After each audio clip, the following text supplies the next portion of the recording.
కొత్త బిజినెస్ కోసం ఆలోచిస్తున్నారా? ఈజ్ ఆన్ డిస్ట్రిబ్యూషన్ కోసం కాల్ చేయండి 9154729854.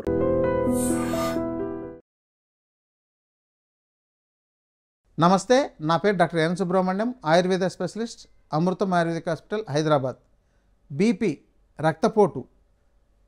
నేడు 100లో 40 మంది అయితే బీపీ ట్యాబ్లెట్లు వాడుతున్నారు. ముఖ్యంగా 40 ఏళ్ళు దాటిండే వాళ్ళలో బీపీ ట్యాబ్లెట్ సర్వసాధారణం అయిపోయింది. ఇంకా చెప్పాలంటే ఈ 40 ఏళ్ళు దాటిండే వాళ్ళలో 50 నుంచి 60%, 70% కూడా చెప్పొచ్చేమో. మీరు ఏమైనా మందులు వాడుతున్నారైనా, ఇతర సమస్యలు ఏమైనా ఉంటాయి, నాకు ఏమీ ప్రాబ్లం లేదండి, ఒకటి బీపీ ఉందండి, దానికి పొద్దున్నే లేవగానే ఒక పరగడుపున ఒక ట్యాబ్లెట్ వేసుకుంటాను అని చెప్పేవాళ్ళు ఉన్నారు. అసలు బీపీ ఎందుకు వస్తుంది? వారసత్వంగా వచ్చిందండి, మా తాతకు ఉంది, మా ముత్తాతలకు ఉంది, ఇవన్నీ అంతా చెప్తుంటారు. సరే, దానికంటే మీరు మీ ఆహారంలో, మీ జీవన విధానంలో ఏదైనా చేసే లోపాల వల్ల మీకు బీపీ పెరుగుతోందా అనేది మీరు ఎప్పుడైనా గమనించారా? మీరు ఎందుకు వారసత్వంగా నెట్టేస్తున్నారు? ఎందుకు ఇంకా ఇతర మీకు మానసిక సమస్యలు ఉన్నాయని, నిద్రలేముందని ఇలాంటి వాటి మీద నెట్టేస్తున్నారు? మీ యొక్క జీవన విధానంలో రోజు నిత్యం చేయాల్సిన వాటిలో ఆ క్రియలన్నీ సక్రమంగా చేస్తున్నారా? సరిపడినంత నీటిని తాగుతున్నారా? బీపీ 100లో 70 నుంచి 80% మందికి వాళ్ళు రోజుకు ఎంత నీళ్లు తాగాలో తెలియకపోవడం వల్ల, తాగకపోవడం వల్ల బీపీ వస్తుంది. అంటే ఆల్రెడీ వచ్చిందండి, మేము మందులు వేసుకున్నాం, ఒక 10 ఏళ్ళు గడిచిపోయింది, ఇప్పుడు నీళ్ళు తాగుతున్నాం, అయినా కంట్రోల్ కావట్లేదంటే మీరు బీపీని కంట్రోల్ చేయడానికి, మీ రక్తపోటును కంట్రోల్ చేయడానికి మీరు మందులు అలవాటు చేసి తర్వాత నాకు కంట్రోల్ కావట్లేదండి అంటే దాని అర్థం ఏంటి? ఇది ప్రారంభంలో చేయాలి. మీ ఆర్గాన్స్ అన్నీ దెబ్బతినకుండా ఉండేవి చేయాలి. మీ యొక్క రక్తనాళాల్లో ఏవైనా మలినాలు కానీ, కొలెస్ట్రాల్ కానీ పేరుకోకుండా ఉండేటట్టు, అవి పాడైపోకుండా ఉండేటట్టు మీరు ముందే ప్రయత్నం చేసి ఉండాలి.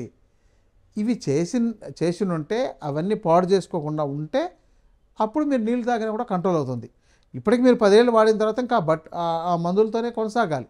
లేకపోతే ఆయుర్వేదంలో కూడా కొన్ని రకాల బీపీ మందులు ఉన్నాయి, వాటిని తగ్గించే వాటిని వాడుకోవాలి. అంటే ఆయుర్వేదంలో ఏమున్నాయని మీరు అడగలిగితే సర్పగంధ చాలా బాగా పనిచేస్తుంది.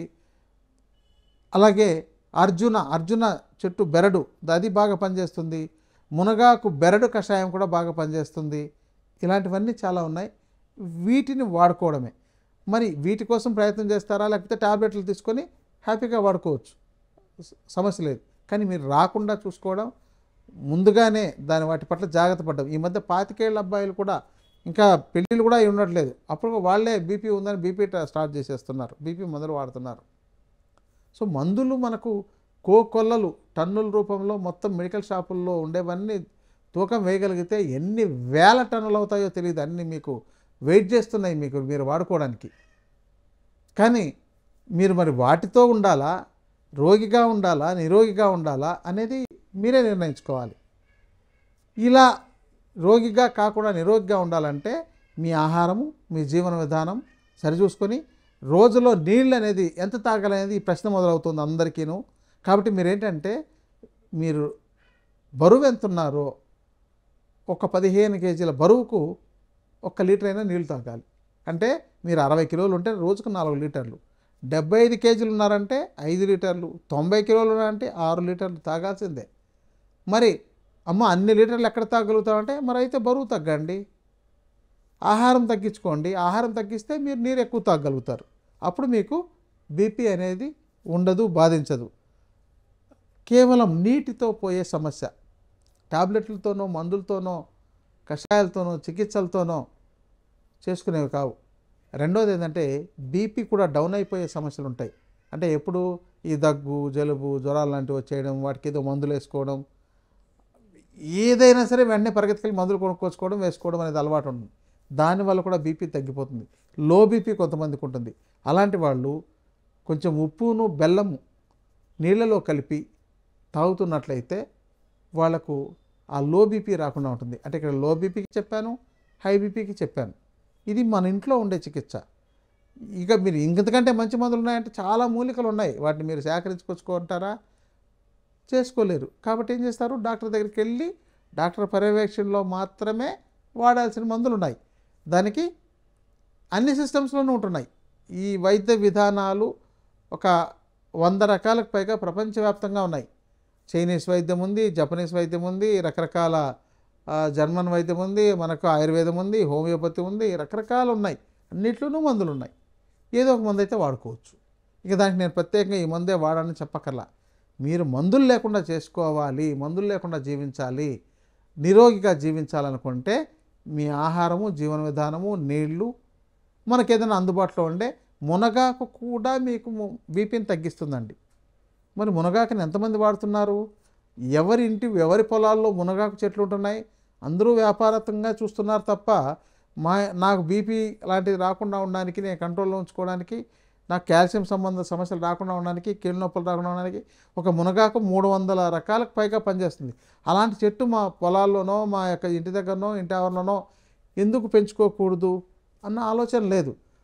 ఒకవేళ ఆలోచనలు ఉంటే ఇది ఒక సమస్య ఉంది. వాస్తు దోషం వస్తుంది, మునగ చెట్టుని ఇంటి దగ్గర పెంచకూడదు, ఇవి కూడా ఉంటున్నాయి. ఇదెంత దౌర్భాగ్యకరం. ఓ చెట్టు మేము పెరట్లోనో ఎక్కడో పెంచుకుంటే దాంతో మీకు వాస్తు దోషం వస్తుందని, దానివల్ల మీకు అనర్థాలు జరుగుతాయని చెప్పని చెట్టుని లేకుండా చేసుకున్న వాళ్ళని చాలామందిని చూస్తున్నాం. ఇది ఇంతకంటే మూర్ఖత్వం ఇంకొకటి లేదు. అది మిమ్మల్ని కాపాడడానికే మీ ఇంటి దగ్గర ఉంటుంది. మరి దాంతో వాస్తు దోషం ఏంటి అందాలటప్పుడు మీ పొలంలో పెట్టించుకోండి, అలాంటిది పెట్టుకోండి.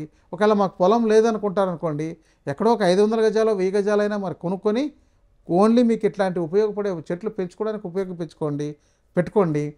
అది లేకపోతే ఒక 10 మంది కలిసి ఎక్కడో ఒక ఎకరా కొనుక్కొని వాళ్ళందరూ వాడుకునేటట్టు అట్లాంటి పెంపుదల చేసుకునే విధానం చేసుకోండి. ఎన్నో మార్గాలు ఉన్నాయి. మనసుంటే మార్గం ఉంది. కాబట్టి మీరు సహసిద్ధంగా జీవించడానికి ప్రయత్నం చేయండి.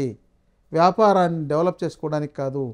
అంటే మరి వ్యాపారం పడిపోతుంది కదా అంటే, అవును, మీలాంటి వాళ్ళే ఈరోజు మెడికల్ వ్యాపారాన్ని బాగా పోషిస్తున్నారు. కాబట్టి మీరు అలా కూడా దేశానికి ప్రయోజకులే అవుతారు.